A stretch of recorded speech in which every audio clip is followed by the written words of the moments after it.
السلام علیکم، میں ہوں ڈاکٹر حسین جاوید اور آپ دیکھ رہے ہیں میرا ڈیجیٹل چینل۔ آج کا ویلاگ اس لیے انتہائی اہم ہے کیونکہ یہ ایک ایسے عوامی ایشو پر ہے جس کا تعلق ایلیٹ کلاس سے تھا، لیکن اس میں ہمارے ملک کے غریب عوام نے بھی بڑھ چڑھ کر حصہ لیا۔ حالانکہ اس غریب عوام کو اس سے دور دور تک تعلق ہی نہیں تھا، یہ لڑائی صرف اشرافیہ کی تھی، لیکن بدقسمتی سے ہماری معصوم عوام نے اسے اپنے گھر کی لڑائی بنا لیا۔ میں بات کر رہا ہوں ایچیسن کالج میں آہچیما کے بچوں کی فیس معافی والے معاملے کی۔ مجھے اس مسئلے پر عوامی رد عمل کا دکھ اس لیے ہوا کیونکہ ہمارے ملک کے 76 سال سے سرکاری اسکول تباہ ہو رہے ہیں اور ہوتے جا رہے ہیں، لیکن اس دوران ایلیٹ کلاس سے کوئی نہ بولا۔ لیکن ایچیسن کا تھوڑا سا مسئلہ آیا اور پاکستان تباہ ہو گیا کہ دہائیاں دی جا رہی ہیں۔ یعنی آپ جا کر اپنے جو سرکاری اسکول ہزاروں کی تعداد میں تباہ ہو رہے ہیں اور ایکڑوں کے حساب سے ان کے اندر زمینیں اور وہ بہترین ہو سکتے ہیں، اسی طریقے سے جیسے کجریوال نے سرکاری اسکولوں کو اتنا شاندار بنا دیا، عوام کی رد عمل کی وجہ سے اتنا شاندار بنا دیا کہ لوگوں نے پرائیویٹ اسکولوں سے نکال کر بچوں کو یعنی سرکاری اسکولوں میں ڈال دیا، اتنی کوالٹی ہائی کر دی۔ اور اگر آپ چلے جائیں سارے کے سارے جنوبی پنجاب تک ساری بیلٹ میں آپ دیکھیں گے کہ اتنا بڑا بڑا رقبہ ہے اور سب کچھ اویلیبل ہے، لیکن انفراسٹرکچر پہ پیسہ نہیں۔ لیکن عوام نے یہ سوال نہیں بنایا کہ دانے اسکولوں کے اوپر کھربوں روپے لگا دیے گئے اور آپ نے سرکاری اسکولوں کو ٹھیک نہیں کیا، بلکہ اسکول کی بڑی بڑی کلاس رومز کے اندر بھینسوں کو باندھا گیا، بکریوں کو باندھا گیا اور بچے درخت کے نیچے پڑتے ہیں۔ بہرحال یہ میٹر ان کا تھا، عوام کو اس پر بات کرنے کے بجائے وہ الٹا جو ہے وہ ایچیسن کے حق میں بات کر رہے ہیں کہ بھائی اس کے پرنسپل کو نکال دیا، آہچیما اور بڑے لوگوں کا معاملہ ہے، آپ اپنا معاملہ اٹھائیں۔ لیکن مجھے یہ سب سے زیادہ حیرت ان لوور مڈل کلاسیوں پر ہے جو ایلیٹ کے ساتھ مل کر رونا ڈالے بیٹھے تھے۔ بھائی آپ کی اوقات تو اسکول کے آگے سے گزرنے کی نہیں ہے، پھر یہ کیسے آپ کا مسئلہ ہو گیا؟ اسی افسوس کے ساتھ میں آج اس ویلاگ میں آہچیما کا سب چٹھا کٹھا بھی آپ کے سامنے رکھوں گا۔ اور یاد رکھیے کہ یہ صرف ایک آہچیما، یہ تو بڑی بڑی جگہوں پہ پوسٹڈ رہا جس کا میں آپ کے سامنے ذکر کروں گا۔ میں بہت سے ایسے بیوروکریٹس کو جانتا ہوں جو کہ بہت چھوٹی چھوٹی پوزیشنز پر ہیں اور وہ یہ بالکل افورڈ نہیں کر سکتے، اور وہ اس میٹر کے لیے اپنے بچوں کو ایچیسن میں جمع بھی کروایا ہے اور اس کا فیس ادا کرنے کے لیے وہ اتنی بڑی بڑی کرپشنز کر رہے ہیں کہ جہاں جہاں ان کا ہاتھ نہیں بھی پڑتا تو وہ کہیں اور سے کسی کا کیس پکڑ کے وہاں سے لے کر کسی اور سے کام کروا کر پھر اس سے رشوت کا پیسہ پکڑتے۔ بہرحال یہ سارے کا ایک کیونکہ ٹریڈ مارک ہے۔ ایلیٹ کا بچہ اگر فار ایگزامپل کسی بھی بیوروکریٹ کا بچہ اگر اعلیٰ خاندان سے نہیں بھی ہے اور اگر وہ اثر رسوخ کے تحت وہاں پہ پڑھ لے گا تو اس کا فیوچر بڑھ جائے گا، اور اگر وہ آئی وی لیگ میں اس کو داخلہ نہیں ملتا تو الٹیمیٹلی وہ لمس میں جاتے ہیں، لیکن اس کا ان کو بہت دکھ ہوتا ہے اور لمس ان کے مطابق بہت لوئسٹ کیٹیگری ہے، وہ چاہتے ہیں کہ آئی وی لیگز میں ہو جائے۔ تو ایلیٹ کا مسئلہ ہی اور ہے، بیوروکریٹس کا مسئلہ ہی اور ہے۔ عوام اپنے مسئلے کے لیے آواز نہیں اٹھاتی، عوام امیر کے مسئلے کو اپنا مسئلہ اور غریب کا مسئلہ ان کو سمجھ ہی نہیں ہے کہ اپنے مسائل کو حل کیسے کرنا۔ اب اس کے ساتھ آپ کو یہ بھی بتا دوں کہ ایلیٹ سے تعلق رکھنے والے اس کالج کا فی سٹرکچر کیا ہے۔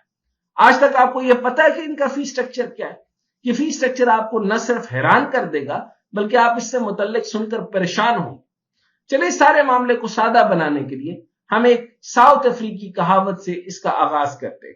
کہاوت یہ ہے کہ آپ نے اگر کسی قوم کو برباد کرنا ہو تو آپ کو نہ کسی میزائل کی ضرورت ہوتی ہے نہ کسی ایٹم بم کی، بلکہ اس کا آسان طریقہ یہ ہوتا ہے کہ آپ اس قوم کے اسکولوں اور نظام تعلیم کو کرپٹ کر دیں، پھر وہاں سے جو بھی پڑھ کر نکلے گا وہ ڈاکٹر ہو یا انجینئر، پائلٹ ہو یا بزنس مین، وہ اتنا غیر معیاری ہوگا کہ وہ قوم خود بخود برباد ہو جائے گی۔ مجھے لگتا ہے کہ ہماری ایلیٹ اشرافیہ اور مسلم لیگ نون کی قیادت نے اور تو کوئی کتاب نہیں پڑھی، کیونکہ آپ کو پتا ہے نون لیگ تو پڑھتا ہی نہیں، نون لیگ تو نالائق ترین ہے، اس کا تو تعلیم سے تعلق ہی کوئی نہیں، تو کتاب انہوں نے پڑھی یا نہیں پڑھی، یہ افریقی کہاوت لگتا ہے ضرور پڑھ لی اور یاد بھی کر لی، اس لیے اس پر بدرجہ آتم عمل پیرا ہے۔ کیونکہ پرنسپل مائیکل تھامسن نے ایچیسن کالج لاہور اس نظام سے تنگ آ کر استعفیٰ دے دیا۔ ایچیسن کالج میں آہچیما صاحب کی فیملی نے بوجہ غربت اپنے بچوں کے فیس معاف کروانے کی درخواست گورنر بلیغ الرحمان کو دی۔ یعنی اندازہ کریں کتنا غریب ہے کہ ڈائریکٹ سادہ جو ادھے سیکنڈ تک کال کیتا ہوئے گا انہوں بلیغ الرحمان کہ چاچا تینوں گورنر بنایا کیوں ہے ایسی؟ تو چنانچہ فوری طور پہ جو ہے وہ بلیغ الرحمان صاحب نے یس سر کہہ کے جو ہے وہ ان پر چڑھائی کر دی، جس پر پرنسپل تھامس کو اعتراض تھا کہ یہ اقربا پروری ہے، کیونکہ یہ خاندان اس امداد کا مستحق نہیں ہے۔ اور جب گورنر نے یس باس کہہ کر اس پر دستخط کر دیے تو احتجاج میں پرنسپل تھامس نے ریزائن کر دیا اور اپنے استعفی میں یہ جملہ لکھا کہ میں نے ہمیشہ مستحق لوگوں کی طرف نرمی دکھائی ہے، لیکن مستحق افراد کو گنجائش دینے اور چند من پسند افراد کو نوازنے میں واضح فرق ہوتا ہے۔ اسکولوں میں سیاست اور اقربا پروری کی کوئی گنجائش نہیں۔ مجھے لگتا ہے کہ پرنسپل تھامس نے یہ جملہ برمنگھم یا بریڈ فورڈ کے اسکولوں کے بارے میں لکھا ہوگا، کیونکہ اگر بات سلطنت نوازیہ، بادشاہت شہبازیہ اور خلافت مرمیہ کے نظام کی کر رہے ہیں تو یہاں تو ہر چیز کی اساسی سیاست اور اقربا پروری ہے۔ عدالت سے لے کے صحافت تک، بیوروکریسی سے لے کر ریاست تک، الیکشن کمیشن سے لے کر ایچیسن تک، گورنر سے لے کر آئی جی تک، کون سا شعبہ ہے جہاں اپنوں کو نوازنا پالیسی نہیں ہے؟ یہی مریم نواز تھیں جن کو medical college king Edward college میں داخلہ نہیں ملا تھا، پھر وہ کسی ایک اور medical college army medical college میں چلی گئی، 1-2 سال پڑھے تو نلائق اتنی تھی انہوں نے کاٹ دیا، پھر اس کے بعد پھر وہ کوئن میری کے اندر کہیں پڑھتی رہی ہیں، پتہ نہیں پھر میرے خیال میں انہوں نے ریالٹی میں فکشن اور فکشن میں ریالٹی کر کے ہسٹری کا کوئی ایسا پکوان بنایا جو پاکستان میں تو اویلیبل نہیں ہے، کیونکہ ریالٹی میں فکشن ہوتی نہیں، ان کو فکشن میں ریالٹی پسند ہے۔ تو اپنے والد کو زور لگوا کر کسی کوٹے پر داخلہ لے ہی لیا، لیکن جلد سمجھ آ گئی کہ یہ پڑھائی میرے بس کی نہیں ہے، سو خود چھوڑ گئی تھی۔ پھر اس کے بعد جا کر انہوں نے یہی فکشن ریالٹی والا سبجیکٹ پڑھ لیا۔ اقربا پروری اور نیپوٹزم کیا ہوتا ہے اس کی ابھی تازہ مثال اس قوم نے 23 مارچ کے سول ایوارڈ میں دیکھی تو ہے، جہاں سبزی اور فوڈ چارٹ کی طرح اپنوں میں میڈلز بانٹے گئے۔ شاید پرنسپل تھامس کے لیے یہ نئی بات ہوگی، پر پاکستان جیسے معاشرے میں یہ کوئی نئی اور حیرت کی بات نہیں ہے۔ میں ہمیشہ اس بات پر یقین رکھتا ہوں کہ مسلم لیگ نون کی جماعت ایک مافیا ہے جس کے شر سے ہر قابل اور ایماندار آدمی اپنا دامن بچا کر بھاگنے کی کرتا ہے۔ مائیکل تھامس ایک استعفیٰ جہاں اس ملک کی کرپٹ اشرافیہ کے منہ پر ایک زناٹے دار تھپڑ ہے، وہاں اس ملک کے ایماندار طبقے کے لیے بھی ایک سبق اور نصیحت ہے۔ وہ طبقہ جو سسٹم سے تنگ آ کر استعفیٰ تو لکھ دیتا ہے لیکن اس میں وجہ لکھتا ہے بوجہ صحت کی خرابی یا ذاتی مصروفیات۔ مائیکل تھامس نے اب تک ایچیسن کالج کے لیے جو خدمات سر انجام دی، اس میں بس یہ شعر ہی ان کے نام کر سکتا ہوں کہ یہ دیس ہے اندھے لوگوں کا، اے چاند یہاں نہ نکلا کر۔ چلیں اب بات کر لیتے ہیں یہاں ہمارے انتہائی مجبور اور غریب بیوروکریٹ احد چیمہ کی۔ یہ اتنے غریب ہیں کہ حالیہ دنوں میں جب انہیں شہباز شریف نے اپنی کابینہ کا حصہ بنایا تو الیکشن کمیشن نے تمام کابینہ اور ارکان سے اثاثے مانگے جو قانونی طور پر ضروری تھے۔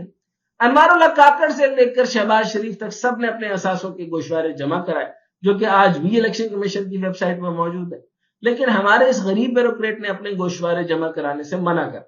الیکشن کمیشن نے 3 بار ان سے اسی طرح کے اپنے اثاثوں کی تفصیلات فراہم کرنے کا کہا تھا، لیکن صاحب بہادر نے نہیں دیے، جس کے بعد مجبور ہو کر الیکشن کمیشن کو یہ لکھنا پڑا کہ یا تو آج چیمہ مستعفی ہوں یا اپنے اثاثوں کی تفصیلات جمع کرائیں۔ لیکن آج چیمہ نے مستعفی تو ہو گئے لیکن اپنے اثاثوں کی تفصیلات جمع نہیں کرائی۔ آپ کو بخوبی پتا ہوگا کہ انہوں نے ایسا کیوں کیا، کیونکہ موصوف کے اثاثے اس قدر تھے، اتنے زیادہ تھے کہ اگر یہ ان کی تفصیلات جمع کرا دیتے تو بڑے بڑے دانتوں تلے انگلیاں دبا لیتے۔ اب آتے ہیں ان کی دن دگنی رات چگنی ترقی کی طرف۔ موصوف ایک سکول ٹیچر کے بیٹے تھے، سی ایس ایس کیا لیکن جلد ہی شہباز شریف کی نظروں میں آ گئے، کیونکہ نواز شریف کی یہ پالیسی رہی ہے کہ چھوٹے بیوروکریٹس کو اونچے عہدے پر ترقی دے کر اپنا غلام بنا لو۔ یہی آج چیمہ کے ساتھ کیا۔ کہا جاتا ہے کہ وہ نوجوانی میں شہباز شریف سے لندن میں ملے، انہیں چیمہ صاحب اس قدر پسند آئے کہ شہباز شریف نے وزیر اعلیٰ بنتے ہی 2008 میں آج چیمہ کو 18 اسکیل کا افسر ہونے کے باوجود 20-21 اسکیل کے افسران کو نظر انداز کر کے سیکٹری ہائر ایجوکیشن پنجاب تعینات کر دیا۔ اس معاملے پر بیوروکریسی میں کافی کھلبلی مچی، مگر انہیں عہدے سے ہٹانے کے بجائے مزید اختیارات مل گئے۔ اور انہیں لاہور ڈیولپمنٹ اتھارٹی LDA یعنی چھک کے کھاؤ تو کھینچ کے کھاؤ کا کانسیپٹ انہوں نے دیا، اس کا سربراہ اور انچارج بنا دیا گیا۔ آج چیمہ کو LDA کے ڈائریکٹر جنرل کے عہدے کے ساتھ ساتھ metro bus, orange line train, land record computerization, Nandipur power project, solar energy کے منصوبے اور آشیانہ ہاؤسنگ اسکیموں کی ذمہ داری بھی سونپی گئی۔ اب پروجیکٹس میں جو 2 نمبریاں کی گئیں، آپ سب کو معلوم ہے اس طرح جب 2013 میں LDA کے آفس میں آتش زدگی کا واقعہ پیش آیا تب بھی یہی آحت چیمہ DG LDA تھے، اس لیے یہ تاثر سامنے آیا کہ میٹرو بس منصوبے کا ریکارڈ آگ میں جلا دیا گیا۔ آحت چیمہ نے مسلم لیگ نون کے ادوار میں صوبے کی پوری بیوروکریسی کو اپنی مٹھی میں کر رکھا تھا، جس طریقے سے وہاں پہ فواد حسن فواد نے کیا، اور فواد حسن فواد کے مریم صاحبہ کے ساتھ ان کے کیا مراسم اور کیا تعلقات ہیں، یہ بھی آپ سب لوگوں کو تلاش کرنے کی بہت ضرورت ہے۔ ہر شعبے میں افسران کی تعیناتی بھی ان کی رائے سے لی جاتی تھی، جبکہ فواد حسن فواد نواز شریف کے قریبی تھے اور وفاق میں ان کی مرضی سے افسران تعینات ہوتے تھے۔ اب آتے ہیں ایچ کالج کی فیس سٹرکچر کی طرف۔ اس اسکول کی پہلی جماعت کی سالانہ فیس 14 لاکھ روپے، class K1 K2 K3 K4 K5 کی ٹیوشن فیس 55,900 روپے، جبکہ اسی کلاس کی بورڈنگ چارجز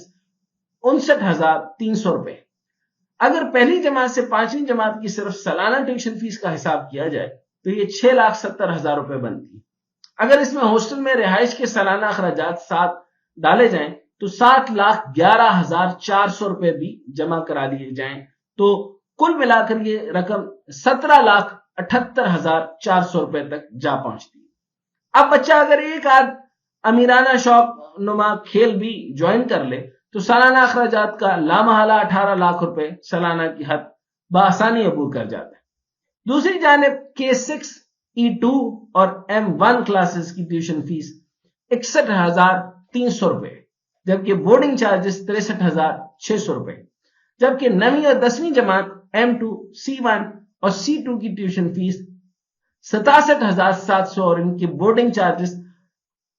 68,400 روپے۔ FSC 1 FSC 2 H1 اور H2 کی ٹیوشن فیس 77,500 اور ان کے بورڈنگ چارجز 70,700 روپے۔ اس طرح FA FSC کی ضرورت سالانہ FSC کی صرف سالانہ ٹیوشن فیس 9,30,000 روپے بنتی ہے، اور اگر لاہور سے باہر کا طالب علم HSN کالج کے ہاسٹل میں رہے تو اس کی کم از کم سالانہ اخراجات 8,48,000 روپے ادا کرنے ہوں گے۔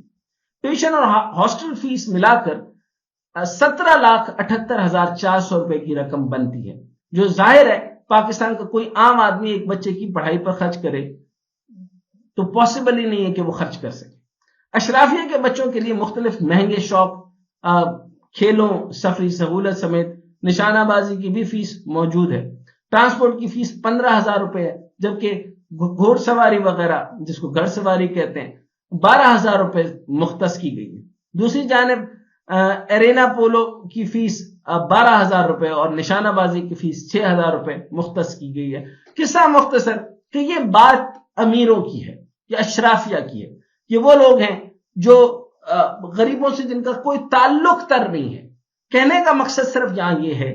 کہ اگر یہی لوگ جو پورا رو پیٹ رہے ہیں HSN کالج کے پرنسپل کے اوپر یا آحت چیمہ کے اوپر، آحت چیمہ نے تو کوئی ایک گناہ تو کیا نہیں جو صرف اس بات کو پکڑ لیا، آشیانہ میں آپ کے ساتھ زیادتیاں ہوئی، نندی پور میں آپ کے ساتھ زیادتیاں ہوئی، ملک کا سارا پیسہ کھا گیا، آپ نے سبجیکٹ نہیں بنایا، آحت چیمہ کی اس چھوٹے پوائنٹ کو اٹھا رہے ہیں۔ آپ سارے بیوروکریٹس کو دیکھ لیں، وہاں پہ گورنر بیٹھتے ہی یہی کام کرنے کے لیے، ان کا یہ سیکرٹری ہوتا ہے بیوروکریٹس کا،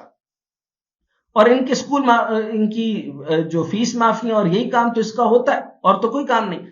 پوائنٹ صرف یہ ہے کہ اگر آج عوام نے اپنے سرکاری اسکولوں کو مضبوط بنانے کے لیے آواز اٹھائی ہوتی تو آج پاکستان کا یہ حشر نہ ہوا ہوتا۔ اور پرابلم صرف یہ ہے کہ پاکستان کی غریب عوام امیروں کے مسئلے کو اپنا مسئلہ بناتی ہے، اپنے مسئلے کو کبھی اپنا مسئلہ سمجھا ہی نہیں، چنانچہ وہ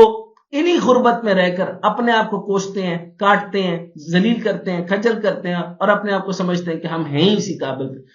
جب تک آپ اپنی قسمت کو خود نہیں بدلنا چاہتے تو یہ لوگ تو نہیں بدلیں گے. ان کا آپ سے تعلق ہی نہیں ہے, ان کی باؤنڈری وال ہی الگ ہے, آپ ادھر سے گزر تک نہیں سکتے. چنانچہ یہ معاملہ آپ کا تھا ہی نہیں, لیکن آپ نے پورے میڈیا کا جو ہے ایئر ٹائم صرف اسی آج چیمہ اور پرنسپل پہ لے لیا. یہی ٹائم اور یہی محنت اور یہی عوامی رائے اگر ابھر کر سامنے آتی, جو میں نے آپ کے سامنے فی سٹرکچر بیان کیا ہے, تو آپ کو سمجھ آنی چاہیے کہ آپ کی اوقات خالی نشانہ بازی کی فیس 6,000 روپے تک کی ادا کرنے کی نہیں.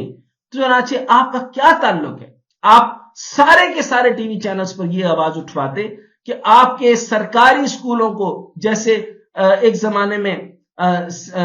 سینٹر ماڈل اسکول تھا, سرکاری تمام اسکول تھے, ان کا ایک وقار تھا, وہ واپس لانے پہ اگر آج محنت کر لیتے تو آج آپ کی عوام غریب نہ ہوتی. آپ غریب اپنی وجہ سے ہو رہے ہیں. چنانچہ امیروں کا مسئلہ اپنا بنانا بند کریں اور اپنی قسمت کو خود بدلنے کا فیصلہ کریں, اور آج چیمہ کے چکر اور ان لوگوں کی ڈسکشن سے اپنے آپ کو باہر نکالیں.